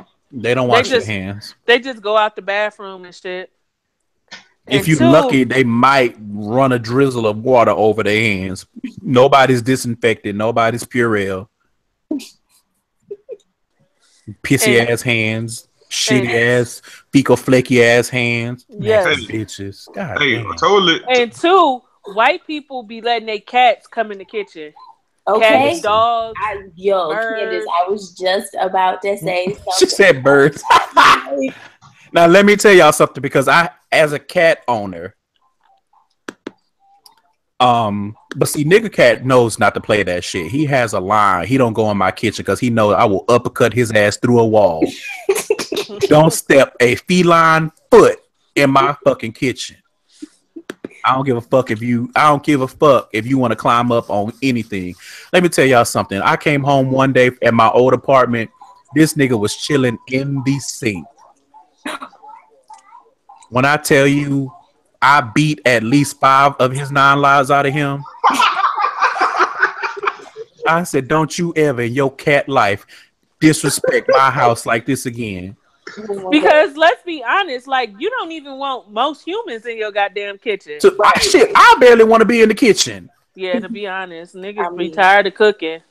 I don't even want to look at the shit. Then they got to clean up after. No. White people, cats be on the counter and shit. Like, that's where you do your food prep. Your cat asshole just sitting on the counter. Wow.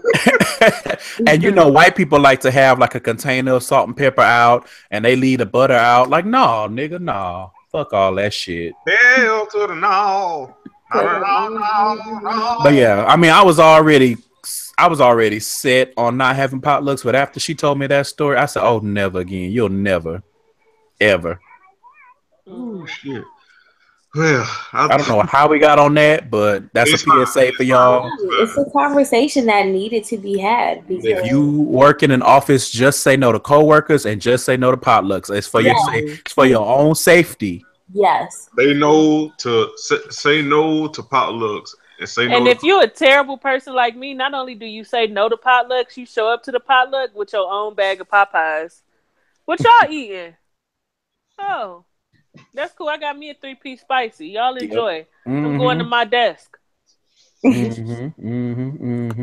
we on the subject, real quick, and then we're gonna get out of here, nigga. My damn coat department is deciding on Tuesday that we gonna have a motherfucking workshop engagement / brunch at fucking Golden Corral. Ew. Golden Corral is still with us.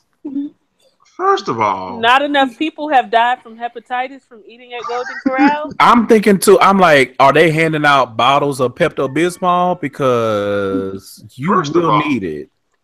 First of all, who the fuck has brunch at Golden Corral? Like, that's what. Number 2, how the fuck we gonna have a workshop engagement at Golden Corral? A buffet. Hey. And then hold on. Don't call shit no brunch that don't come with no mimosas. That's first and goddamn most. Unlimited. I'm not trying to go there. Like if you are a establishment and you claim to do brunch, but you don't have unlimited mimosas for an hour and a half to 2 hours, it's not brunch in my book. That's it. First of all,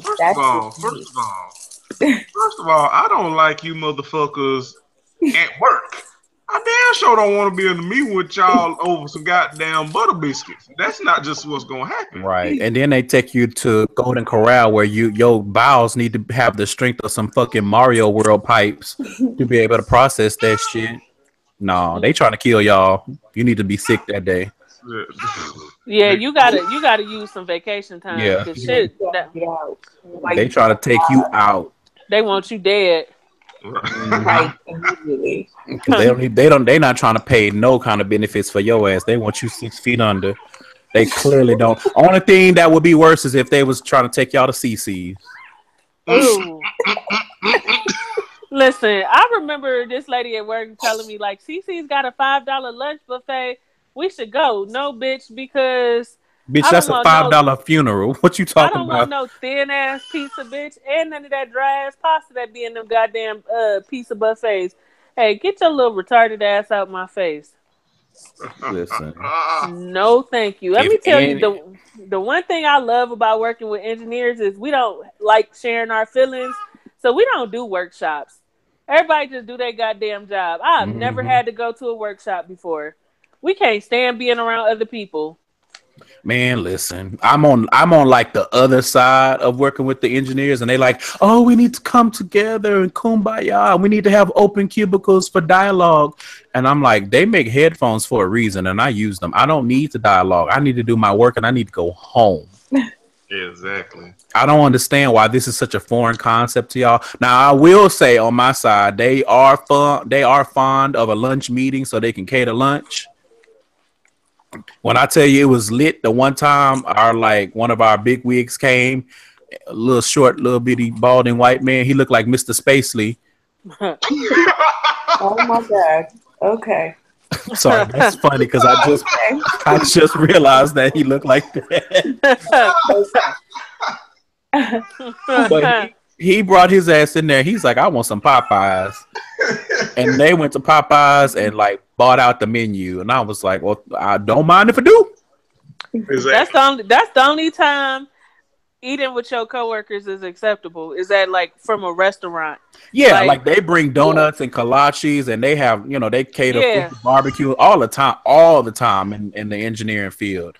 Yeah. But that shit where you like, oh, my wife Buffy is gonna make some blueberry keep it, bitch. I don't give a fuck because I don't know if those are blueberries or shit cat shit pebbles. Mm-hmm. Yeah, I'm gonna pass. Honestly, I pass on white people.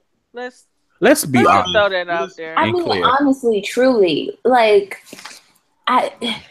so whatever. They know to white people 2017. No, but for real, 2000 forever. What you talking about? Like literally, like always and forever.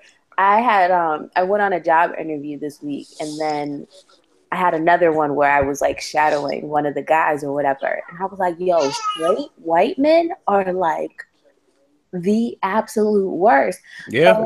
And, they obnoxious as fuck. Oh my gosh! I was like, I don't know if I'm ready for this. Like, again, but I was just like, I held my own. But we were talking about, we were talking about like road rage and how people are terrible drivers, and then he was like, "Oh, what kind of music do you listen to?" And I think you like Kanye. I was that shit is a trap. I said, "Here we go." And talking about road rage, I'll never forget this. When I was learning how, okay, this is the last story I'm gonna tell, and then I'm gonna shut up. When I was in driver's ed, and you know how they have the lessons that you go through. So road rage was one of the lessons. Mm-hmm. And so they had this video come on about this road rage incident where someone was, for whatever reason, blinking their lights, and this man gets behind them and starts blinking his lights. And I forget what blinking lights is like. You know how like you flash your lights, your headlights? Yeah. Mm-hmm. I think that's supposed to be like a distress signal. I think the people were trying to signal someone else about something, and this man just inserted himself into the mix. Like it didn't have shit to do with him. He's flashing his lights, so the people that were originally flashing their lights thought he had a problem. So they pulled over, and the man pulled over behind them. And so the man gets out of the car trying to go help the second man. This white man he popped his trunk. Yep. No. He popped his trunk and pulled out a crossbow and shot the man with the crossbow. Huh? And Come again?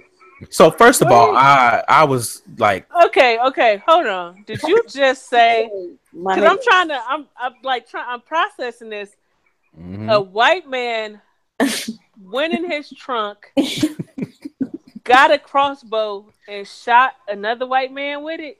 A white man that got out of his car to help him because he was flashing his lights. So they pulled over. Violence will cease. They pulled over thinking that they was gonna help this man, and he went to the trunk and pulled out a motherfucking crossbow like he fucking Rambo, and shot the man and killed him. So let's put white people in rice and never take them out. Yo, like Yeah. never ever. Like All right. Let's just, you know what? Let's just find a way.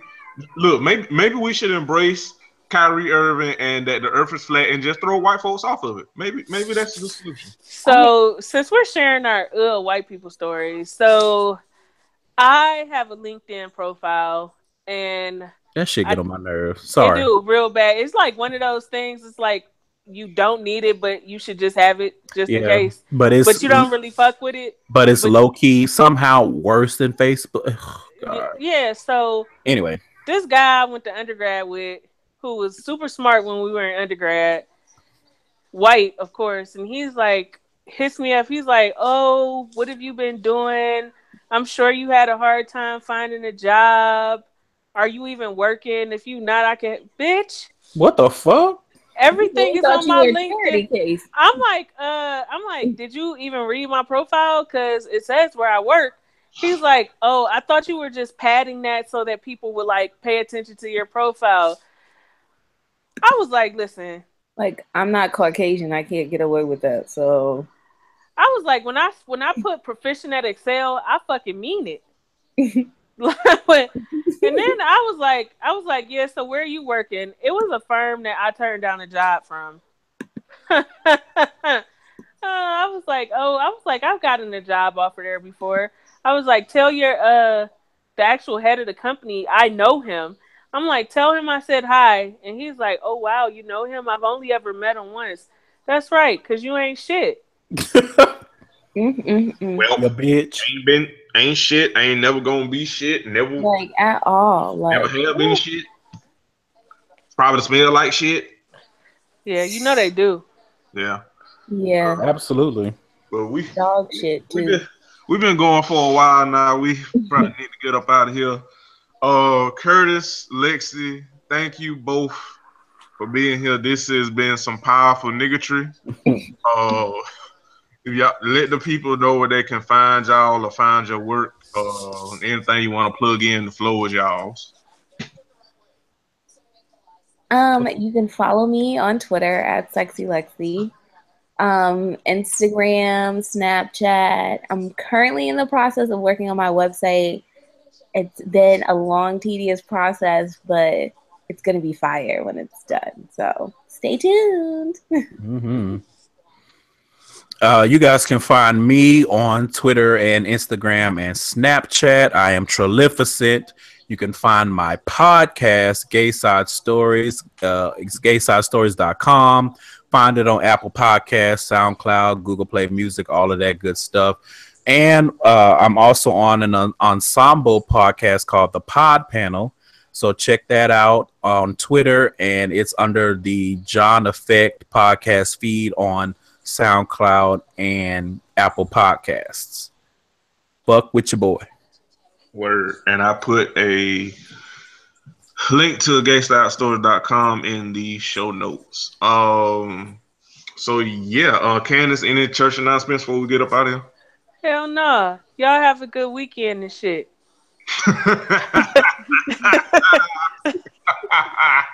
That's it. Well, And remember to say no to coworkers on Monday after your fantastic weekend. Correct.